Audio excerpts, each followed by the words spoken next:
This is the route Efrain takes to get home. He lives in Colombia's Catatumbo region near Venezuela's border. The land is beautiful, but landmines scattered by armed groups also make it dangerous. Efrain lost his right eye when an explosion went off. Years later, his life was shattered again when his brother was killed in another blast. And time has done little to ease his pain. You don't want to live in an area like this, but there's nowhere else to go. Wherever you go, there's no work. So what else can you do? We never thought my brother would have been killed by a landmine. Ivan lost his leg in an explosion. At 24, he relies on his family, including his son, for help. When the landmine exploded, I realized I'd fallen into a hole. There was smoke and a lot of dirt on top of me.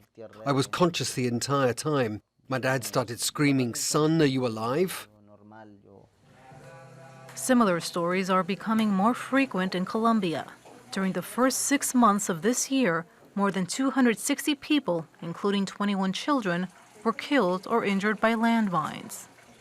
Last year, there were nearly 400 victims. That's about 6 times higher than in 2017.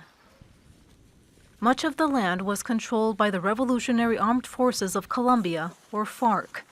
When a peace agreement was signed with the government in 2016, most fighters left, but some stayed. They formed other groups that are now competing with rivals. They include drug traffickers who've set landmines indiscriminately to try and extend their control and their profits from coca fields.